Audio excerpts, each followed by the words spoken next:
A much improved Utah Jazz performance as the veterans return. Ball movement pops, but Luka Doncic controls all things that dictate winning. Jazz fall to the Mavericks. We're talking about it on Postcast. You are Locked On Jazz, your daily podcast on the Utah Jazz. Part of the Locked On Podcast Network, your team every day. David Locke along with Ron Boone as the Utah Jazz looked way better. A very entertaining game, and then went 5 minutes without a field goal in the fourth quarter. Fun game. Jazz scored 41 points in the first quarter after only scoring 27 on the Mavericks, and actually made the same amount of shots. Sexton had 11 in that first. Jazz had 11 assists on 13 field goals. And let's just stop there for a second, Ron, because the ball movement tonight was just so much better than it has been recently. Especially in that first in the first half. I mean, they had a number of lobs. They were breaking the paint. They were making an extra pass. And, go back to shoot around this morning and how they were really worked a lot on executing their offense. And, you're going to have dead spots in a game. It's just, as Will points out, just don't make those dead spots as long as they did tonight. Well, they did such a good job because the Mavericks had no run that was more than 6-0 all game long. Actually, neither team did until they finally had that 5-minute dead spot offensively. Lauri Markkanen with 20 by halftime. The Jazz led by as many as 8, led the game at the half by the score 66-61. The Jazz had 18 assists on 23 buckets at the half. Then in the third, Lauri went bananas as he had 33 to lead all scorers. Mavericks did turn 11 had a few little runs in that, but the Jazz were able to hold it. The Mavericks, Doncic had 10 points in the third as he heated up, but this was the best. Lauri Markkanen back healthy, nailing threes, and just really playing with a great deal of juice in this game. Yeah, and got up 19 shots. He had a great percentage, and I thought he ran the floor a couple of times really, really well. And you can just see, David, that he makes so much difference in the game for the Jazz and the production of the Jazz as far as how many points they can score, the type of shots that they're getting. We have to respect, his long-range shooting. And then, as Scott said before the ball game, him and Jordan Clarkson creates the spacing that the Jazz need. So, but then in the fourth quarter, Lauri scores just 1 point and a lot of isolations, a lot of one-on-one plays for him. And I think we saw where his next stage of development still has to come. Yeah, if you're going to take over a basketball game, but you got to get it. Give me the ball and let me go to work. Another area for him is, you get double team, finding the open man. Fourth quarter, Jazz had 5 turnovers, and they really just had a sequence of bad possessions. Johnny Juzang ends up taking 2 threes. I like the aggressiveness, but probably not necessarily the spot where you want him taking those shots. Jordan Clarkson, who played very, very well, had great ball movement. We'll talk about him tonight. Did turn it over once and then had kind of I don't know if it's a turnover or a shot or what it was. Keontae with a sloppy pass to Colin Sexton that goes out of bounds. Then Keontae, I think, had another turnover in there. Goaltending that became a jump ball, or block shot became a jump ball. And the Jazz go 5 minutes without a field goal, and that was the difference in this game. Yeah. It's not a lot I can add to that. The fact that, those dead spots is limit them to 1 or 2 minutes. The Jazz had 5 minutes, as you pointed out, and all of a sudden, they end up losing by 13 points. What happens in those 5 minutes, Ron? Lauri leaves the game as part of it. Yeah. Turnovers, and then bad possessions. And again, late clock possessions are not good for the Jazz, especially if Lauri's not on the floor.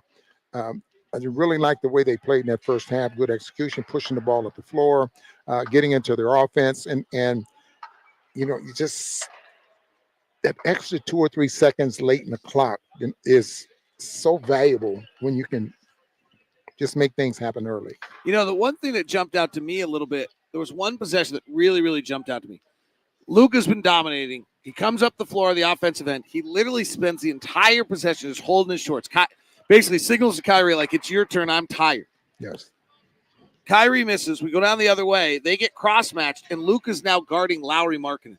And they didn't get him the ball. And we didn't get him the ball. We didn't even, come close to running an action for him or anything to get him the ball.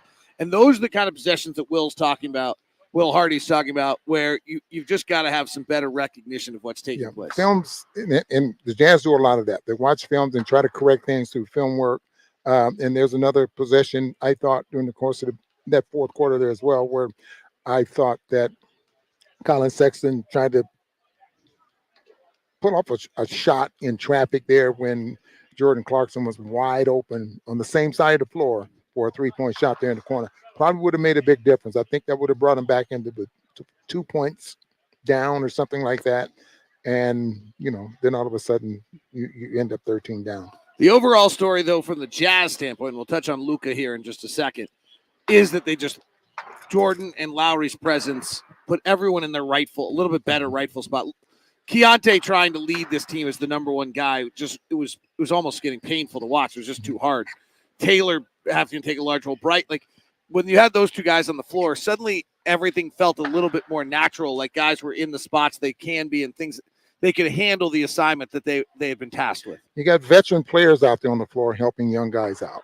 That's the bottom line right there. When those two guys are out, you don't have that veteran leadership. You don't have that guy that you trust to the point where that can make a play. And right now, Keontae's really struggling. He's struggling shooting, but he's also struggling running the team there as well. Yeah, he looks pretty overwhelmed at times right now. The game is super fast on him. The guy who the game's not fast on is Luka Doncic, and we saw Dallas at full display. I mean, there's a possession where Luka's isolated right side, and they're spaced out perfectly, and Luka hits a Nowitzki step back. I don't know what you do. They're playing a two-man game with him and Kyrie on the left side of the floor, and Kyrie pops. You got to go to him until Luka drives, and the only guy back is a big man, and he's going to lob it to Gafford if you leave, and then if you bring two guys to Luka, then they're rotating to Kyrie. Well, now you got to rotate to Kyrie, and they're going to two open shooters. I mean, they have that thing figured out late in games right now. Luka is not afraid of anyone. No, he doesn't think anyone can guard him, and I totally agree with him. No one can guard you. He figures you out, and he's going to get to his spots, and he's going to score. I hate the fact that he's having to play 40-something minutes a ball game. It's a lot. Will that run him down with the start of the playoffs? He's been playing a lot all year. I mean, Jason Kidd's kind of been doing this all year with him. Yeah, and that's a lot of minutes. And then the guard line there, David, with what's that, 56 points with the guard line, 55-point shot attempts between the two. Both of them had 10 field goals.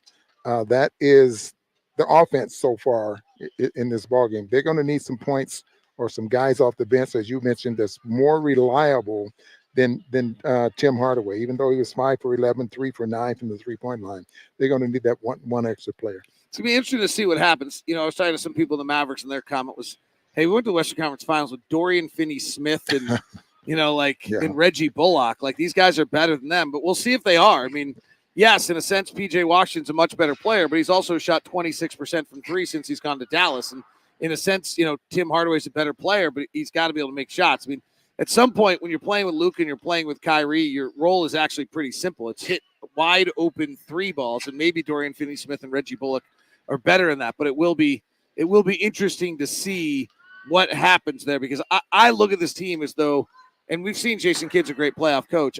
I look at this team as though it's going to be a really, really difficult out for someone in the playoffs. In fact, I would not be surprised at all. I said this the other night before a game, if this is a Western Conference Finalist team. The only thing, the downside of this team, if they can take away the dunks with Gafford, because that's where he gets all of his points.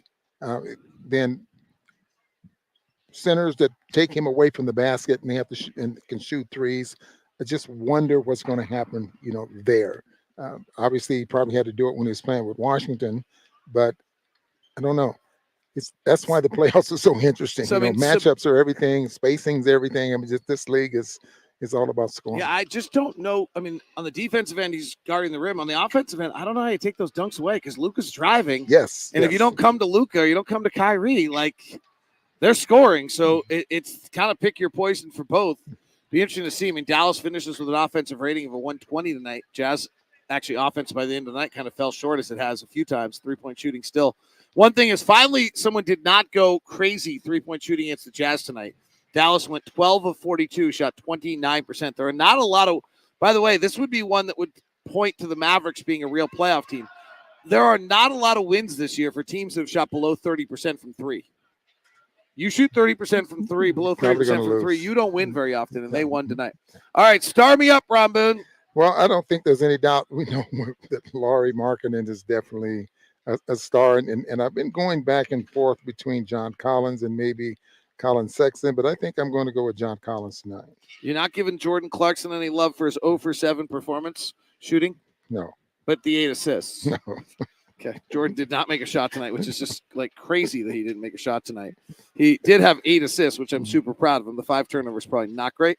Who do you decide, John Collins or Colin Sexton? John Collins. John Collins, 21 and 11 tonight. He had a big 3 late, finally got us off the schneid a little bit on the offensive end. And the Lauri Markkanen and John Collins. Hey, well, maybe she was just repeating what you said. That's what Lacey said. Oh, okay. Or after you said it. That is Postcast tonight. Thank you very much for tuning in. We greatly appreciate it. The Sexton has 41 stars and Lauri has 40. Mm-hmm. And so the most exciting thing for the final 10 games of the season, or 9 games, whatever we have, who will lead the team in stars by the end of the season? Dun, dun, dun. We now send you to the first ever 24/7 national sports channel. It's Locked On Sports Today. Also available on Amazon Fire TV. Talk to you tomorrow for Locked On Jazz.